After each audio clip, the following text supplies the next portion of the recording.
Hello everyone, welcome back to the channel. My name is RobIsNow and today we are looking at episode 2 of getting started in Liftoff. Today I want to take you through setting up your own quad in Liftoff. So we've got on screen the D quad obsession, and this is the default blueprint that is in Liftoff and ready, available to work to sort of fly with. We're going to go through, customize it a little bit and change it up so it's a little sort of less powerful than it starts out. And yeah, this is how you do it. You go into your workshop or workbench even. You have a couple of options in here. I'm going to delete it from here just so you know how to get it into your fleet. So by default, if you've never been in the workbench area before, you will land on the blueprints page. You just cycle through. You can download community drones, or you can use the default drones already available in Liftoff. D quad obsession is one of them. Just find it and hit duplicate. That will drag it into your My Fleet section. In here as well, you've got the option to download drones, create a drone from scratch, or access any of the drones you've already spent time on.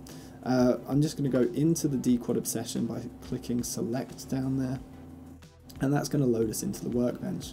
Now, the reason you might have multiple drones is for racing, different types of race. Some of the races need endurance, so you need a more efficient setup rather than just a fast setup.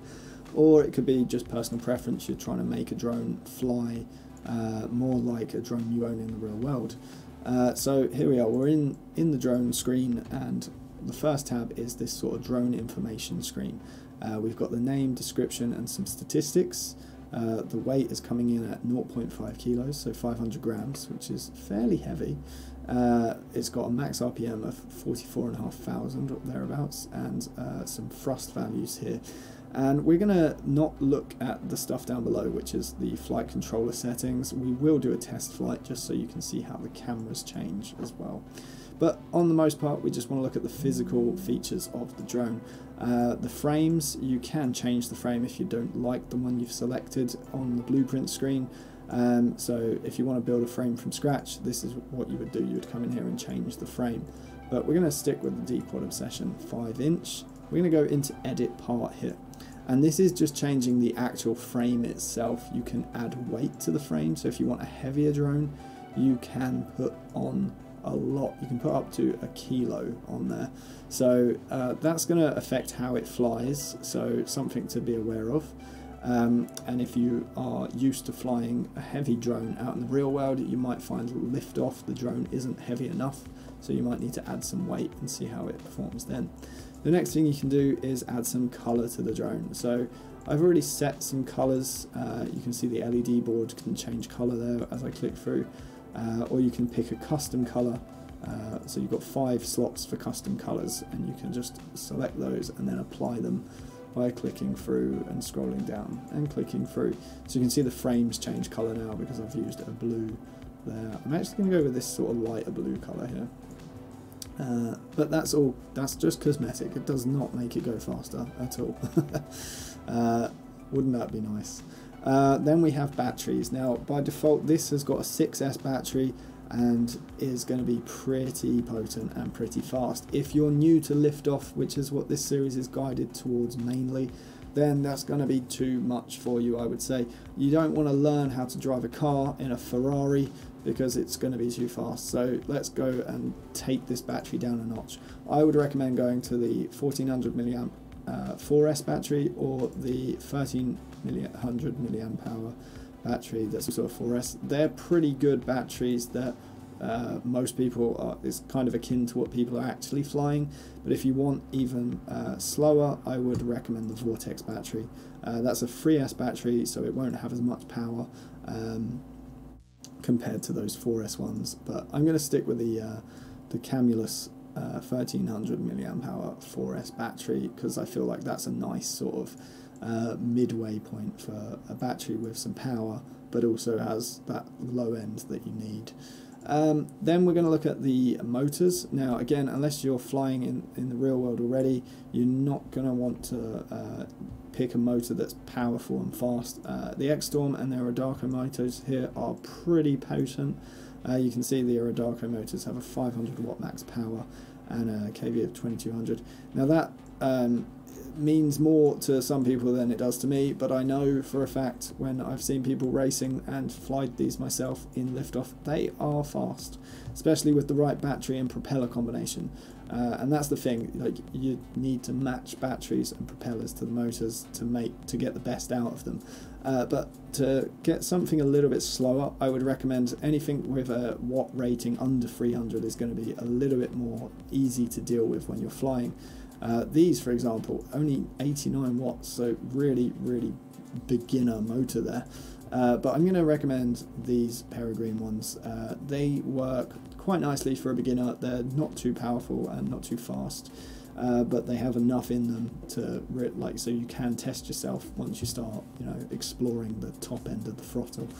Then we're going to move on to the motors, the propellers, and this is the other part of the drone that you can color code if you edit the part. So I'm going to just quickly throw on that color to all of the propellers. But propellers, again, is all about how efficient they are. Is typically the less blades you have, the more efficient. So if I went with, say, this 2-blade setup, they would be more efficient. They've only got, so 50 is the length, the 30 number is the pitch angle of that propeller. So if we go back to what we were on, the 50-40, you can see they're quite a lot, the angle is a bit more compared to that 50-30 we just saw. You've also got 40-50s, so they're shorter, but more pitch even still. It doesn't look like it with those, they're hard to see, but it's there. So it's a case of the more pitch, the more thrust, and the more the motor has to work. The less pitch or the less blades, the less work the motor has to do to spin up the prop to the same RPM. So you'll notice as you start changing these, if you flick back to the info tab, the thrust and RPM settings will be changing. Battery and extra weight on the quad will adjust the weight parameter. So you can see, oh, excuse me, because we've used a lighter battery, the actual weight of this quad has gone down to 460 grams.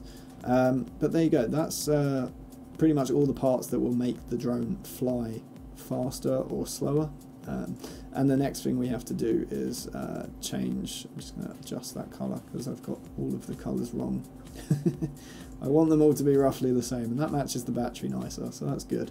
The next thing that we need to look at is the camera. So camera is important in here. The right camera is necessary. A micro camera isn't going to do very well in here, mostly because the camera angle doesn't go high enough by default.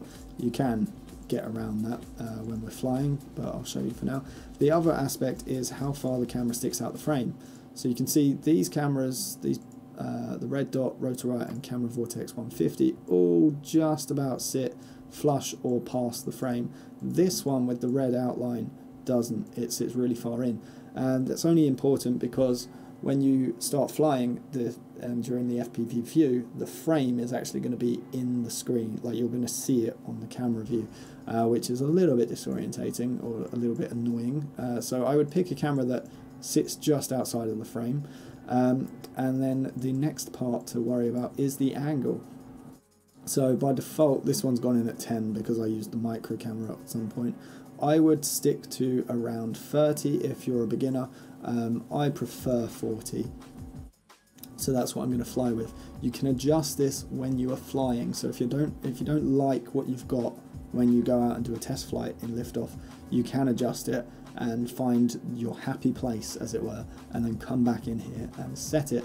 The other thing to bear in mind is a lower camera angle will mean you go slower, purely just because to go forwards you're going to want to see where you're going, so you won't pitch too far forwards. If the camera angle is higher, you will pitch forwards more to see where you're going and therefore go faster.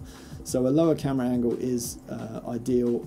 I wouldn't go below 20 if you're a beginner. I would stick with 30, and if you're feeling confident, I would go up to 40. That's where I like to be, is the 40. You can use the arrows to adjust that too, but it does it in sort of chunks of 6. And I can never get this quite on the number I want. I can get close, so that's good enough.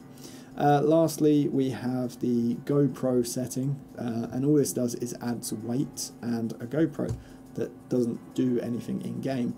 So I do believe it probably adjusts the aerodynamics, because I believe they're factoring that in now because they're adjusting physics and stuff.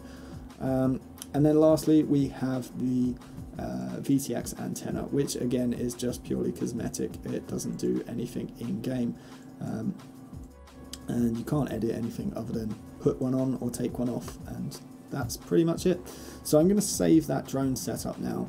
There are a couple of features you'd also want to change, like your rates and stuff, which you do in the flight controller settings, but I don't want to do that in this video, so we'll do that later on. The rates that are on this default D-Quad are pretty good and pretty accessible to most people, so that's what we're going to stick with for now. Once we're in, I'm just going to show you how the camera angle can be changed, both the angle with the up and down arrows, so you can change that the camera pitch. I'm going to go with 40 because that's what I like, because I can see the horizon when I'm flat, but I've got a lot more view. The other thing to change is the field of view with the left and right arrows. So find your happy fit, like a field of view that fits you.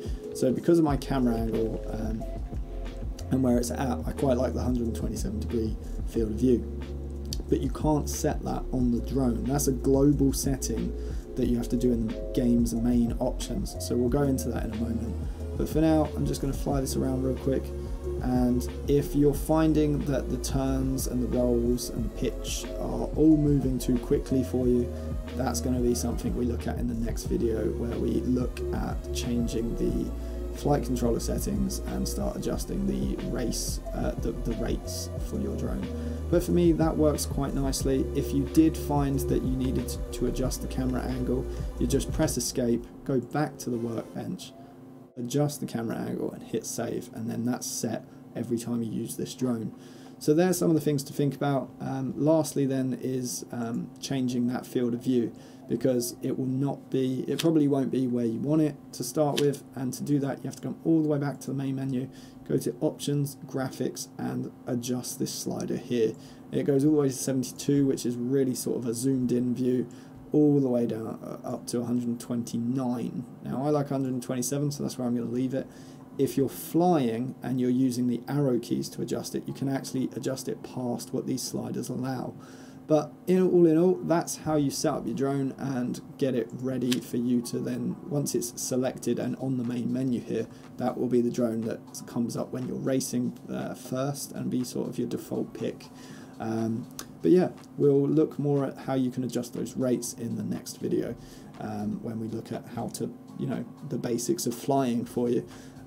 Everyone, thank you for tuning in and staying tuned for all of that. I hope you found it helpful. I've been RobIsNow, you've been wonderful. I'll see you next time.